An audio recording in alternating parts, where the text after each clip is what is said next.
Itu tak kandani ya, bahasa Jawa ini mudahnya ya. Sebenarnya orang itu kalau Islam itu udah baca syahadat aja udah masuk surga. Meskipun tidak sholat, meskipun tidak sholat, tidak puasa, enggak ngapa-ngapain, syahadat aja sekali udah masuk surga.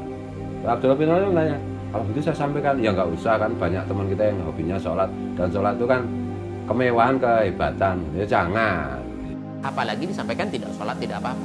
Ketika si Gus ini menyampaikan persoalannya dengan Ibnu Mas'ud, ya Abdullah bin Mas'ud maksud saya, di mana Abdullah bin Mas'ud dari kecil, dari awal. Tapi kan di sini itu gini loh agama itu, makanya itu saya itu agak dalam tanda petik itu agak risih ya dengan pendekatan fikih itu, karena agama didekati dengan fikih, amat sangat fikih. Disampaikan bahwa Nabi menyampaikan, inna kulla mahallatin yakunu fiha tarikus salat yanzilu 'alaiha kulla yaumin sab'una laknatan. Di mana tempat di situ ada orang yang meninggalkan salat, maka di tempat itu setiap hari akan diturunkan 70 laknat Allah Subhanahu wa taala. Na'udzubillah, tsumma na'udzubillah. Bismillahirrahmanirrahim. Alhamdulillahi rabbil alamin. Ar-Rahmanir-Rahim. Maliki yaumiddin. Assalamualaikum warahmatullahi wabarakatuh.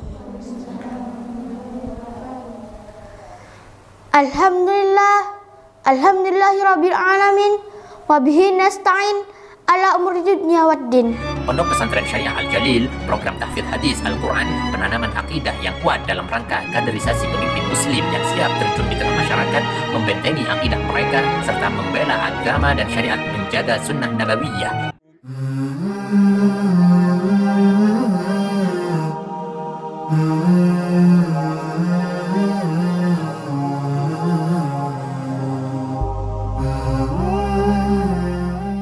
Assalamualaikum warahmatullahi wabarakatuh. Sahabat kaum muslimin, subscriber channel Benteng Akidah dimanapun Anda berada. Pada kesempatan ini saya ingin menyampaikan satu hal tentang sholat. Jadi sebenarnya sebelum kita menyampaikan tentang beberapa hal dari yang dilakukan oleh Gus Fuad, ada banyak ya permintaan. Salah satunya dari salah satu Habib dari Malang. Beliau meminta supaya bagaimana diluruskan umat supaya tidak tersesat dan tidak ada mispersepsi terhadap adanya kefarduan atau kewajiban sholat kepada umat Islam secara fardu ain. Tidak boleh ditawar dan tidak ada nego. Ini yang pertama. Sehingga beliau memberikan satu kesempatan untuk kami mencari videonya, dan juga beliau berjanji akan memberikan videonya jika dapat. Karena dulu katanya pernah bilang begitu. Artinya dalam video tersebut mengatakan bahwa tidak sholat tidak apa-apa. Tapi ya yang penting salat. Ora salat ora apa-apa. Istilah ya ora salat.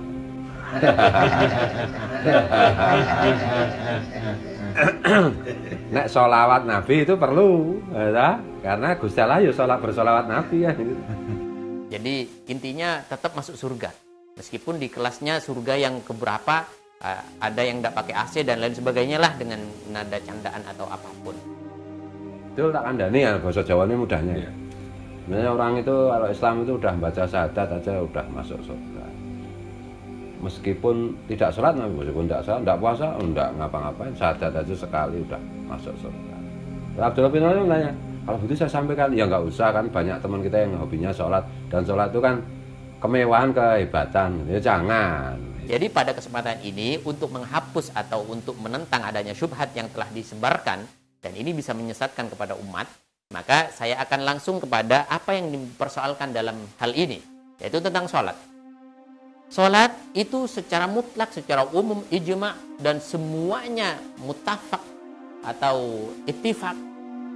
Tidak ada yang bertentangan bahwa sholat itu wajib dan fardu ain. Tidak bisa ditawar, tidak bisa berdiri maka duduk, tidak bisa duduk maka tidur, tidak bisa tidur maka terlentang, tidak bisa terlentang maka berisyarah. Ini sampai ajal menjemput kita dan sampai nyawa dicabut dari raga kita. Ini adalah kewajiban sholat, tidak bisa ditawar. Nah, apalagi disampaikan tidak sholat, tidak apa-apa. Ketika si Gus ini menyampaikan persoalannya dengan Ibnu Mas'ud, ya, Abdullah bin Mas'ud maksud saya, di mana Abdullah bin Mas'ud dari kecil, dari awal beliau sering dengan Nabi, bahkan menjadi pelayan Nabi, dan dari awal masuk Islam dididik, dibina langsung oleh baginda Nabi SAW. Jadi wajar kalau misalkan baginda Nabi menyampaikan bahwasanya tidak sholat itu tidak apa-apa. Maksudnya bukan tidak apa-apa, belajar. Kalau misalkan tidak bisa sholat, mau sholat seperti apa? Dan ini diterapkan oleh guru-guru kita, oleh Wali Songo, dan semuanya guru-guru kita yang menyampaikan, yang memberikan dedikasi tentang sholat. Misalkan orang masuk Islam tidak bisa membaca Fatihah, ya sudah, bisa baca apa saja matayassara minal Quran. Yang mudah-mudah saja di Quran. Tidak bisa baca, diam saja. Yang penting gerakannya. Artinya mudah seperti itu. Ketika di awal masih belum bisa sholat, dan ini tidak ditekankan menjadi sholat yang sempurna. Maksud saya seperti itu. Astagfirullah. Jadi diselewengkan sehingga tidak sholat tidak apa-apa, tetap masuk surga. Ya, betul. Boleh saya sampaikan seperti itu. Jadi ini adalah bagian daripada hal terkecil daripada atau terlemah daripada umat Islam. Dia kelak akan masuk surga. Ya, tapi setelah sekian lama semuanya terakhir, tidak ada lagi. Dia bisa dimasukkan ke surga. Yang perlu dicamkan di sini, akan tetapi itu tidak ringan. Api di neraka itu tidak api seperti di sini. Dan masa di neraka itu tidak sama dengan masa di dunia. Astagfirullah. Jadi jangan meremehkan tentang dosa. Memang betul, selain syirik kepada Allah, ini diampuni oleh Allah Subhanahu wa taala kelak pada akhirnya. Sebagaimana di dalam Al-Qur'an, innallaha la yaghfiru ay yushraka bihi wa yaghfiru ma duna dzalika liman yasha. Allah mengampuni dosa selain syirik kepada Allah. Kalau syirik tidak ada ampunan, selamanya kekal di neraka. Maka saya sampaikan sekali lagi, saya akan fokus kepada apa yang dituntunkan oleh ulama-ulama salaf kita terhadap adanya sholat dan kefarduan sholat. Di dalam kitab kita temukan, di berbagai banyak kitab ditemukan. Di dalam kitab fikih, as-sholatu wajibatun ala kulli muslimin. Sholat itu wajib, fardu kepada setiap orang Islam. Balighin, yang baligh, usia baligh, Anda bisa pahami usia baligh mulai dari usia 15 tahun. Ini menurut Imam Syafi'i dan Imam Hambali, dan usia 17 tahun menurut Imam Maliki. Atau lebih dulu dia keluar mani, itu sudah balik, maka wajib sholat, tidak boleh ditinggalkan akan mendapatkan siksa. Itu adalah konsekuensi daripada seorang Islam. Yang ketiga, kemudian zakar, laki-laki, wa unsa, perempuan, sama saja kena taklif sholat, wajib sholat, diwajibkan sholat, tidak ada yang boleh menawar. Ini adalah kesepakatan daripada ulama dan hadis Al-Quran, semuanya sepakat. Lalu disampaikan oleh Gus Fuad, misalkan dia menyentil tentang adanya surat Makki, kan, begitu ya. Padahal Al-Quran menyampaikan atau memberikan satu ketetapan wajib sholat ini di dalam surat Al-Makki. Artinya sholat ini furidat qoblal hijrah, difardukan sebelum hijrahnya Nabi SAW, sebelum pindah.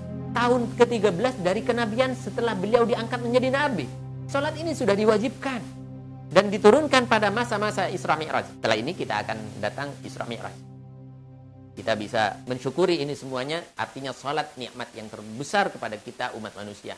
Karena apa yang disampaikan oleh Allah Subhanahu wa taala melalui lisan Rasulnya, bahwa awwalu ma yuhasabu bihi yaumal qiyamah as-salat. Seperti yang disampaikan barusan, bahwa apa yang pertama kali dihisab oleh Allah, yaitu sholat. Ketika sholatnya bagus, maka seluruh amalnya bagus. Ketika sholatnya bolong, rusak, atau tidak diterima, seluruh amalnya tidak diterima. Barometer dari setiap langkah gerak-gerik ibadah hamba kepada Tuhannya. Ini pentingnya sholat. Jadi jangan diremehkan. Banyak hal yang perlu kita pertanggungjawabkan, misalkan di Al-Quran. Al-Quran menyampaikan kewajiban sholat dengan kata ta'aqimu. Beda dengan misalkan zakat. Kalau aqimus salat, jadi betul-betul tegakkan, betul-betul dirikan, betul-betul laksanakan. Tidak boleh ditawar. Aqimu atau aqama. Aqamas salat. Wa aqimus salata wa atuz zakata warka'u ma'ar raki'in.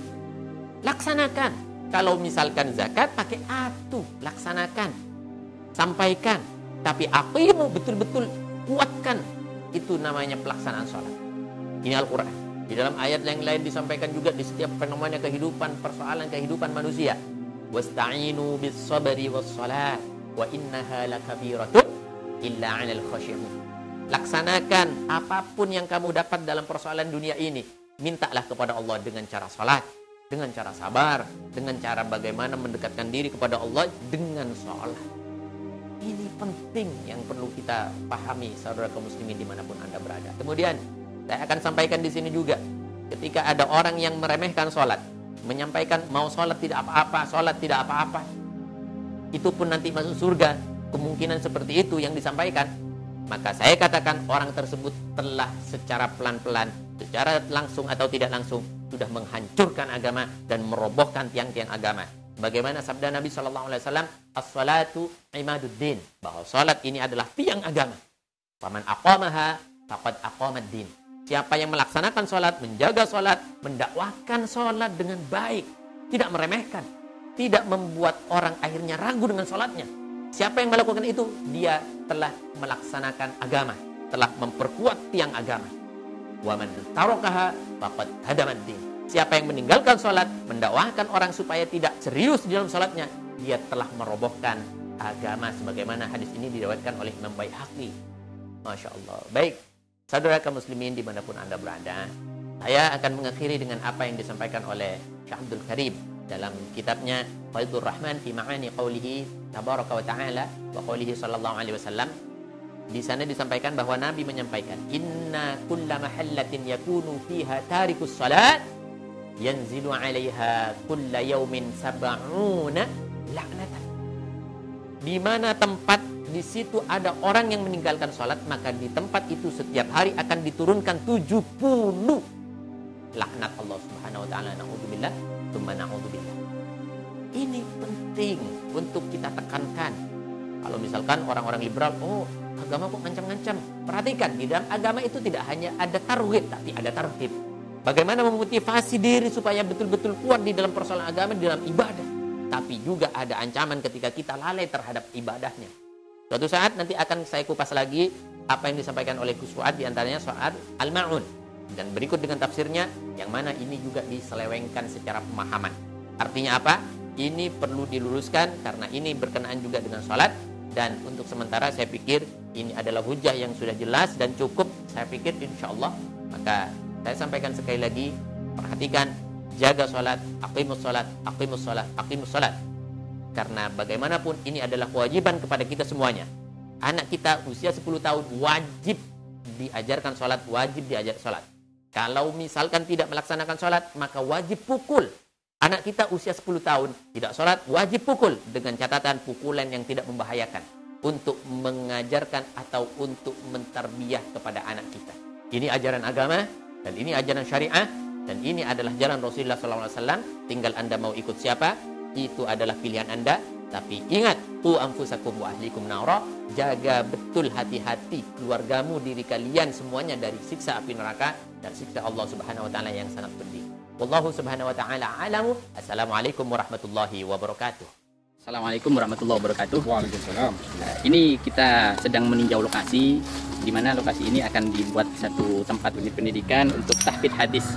Tapi kita prioritaskan di sini sebagai darul aitam, yaitu untuk rumah yatim prioritasnya, dan juga du'afa. Di mana kita pada saat ini sangat butuh terhadap pemimpinan muslim yang didedikasikan sebagai seorang pejuang. Artinya dia betul-betul kuat memegang agamanya dan keimanannya. Jadi di sini Kabupaten Bondowoso, dan insya Allah kita sesegera mungkin akan membangun tempat ini sebagai lahan perjuangan dan dakwah tegaknya syariat dan sunnah di Indonesia pada khususnya. Dan mohon doanya, mohon dukungannya, bersama-sama kita akan membangun satu ladang amal untuk kita semuanya. Kenapa saya sampaikan ini adalah satu amal? Bahwa kata Nabi, ana wa kafilul yatim fil jannah hakada. Kata Nabi SAW bahwa saya dengan orang yang merawat anak yatim, yang menjaga anak yatim, terutama menjaga akidah, membentengi akidahnya anak yatim, seperti ini. Artinya dekat sekali. Maka ambil kesempatan ini, ambil satu momen penting ini, ambil satu kesempatan emas ini untuk kita bersama-sama berjuang di jalan Allah Subhanahu wa taala, menggapai ridhonya, menggapai jannahnya bersama Rasulullah SAW. Amin ya rabbal alamin. Kami tidak melihat nominal berapapun yang Anda tanam, tapi niat mulia Anda lah, baik yang diniatkan untuk diri Anda, terutama untuk orang tua Anda yang mungkin sudah rindu menanti sedekah jariah Anda. Hormat kami untuk Anda semuanya. Kami kan terus bersamamu. Untukmu Mahat Al-Jalil tercinta.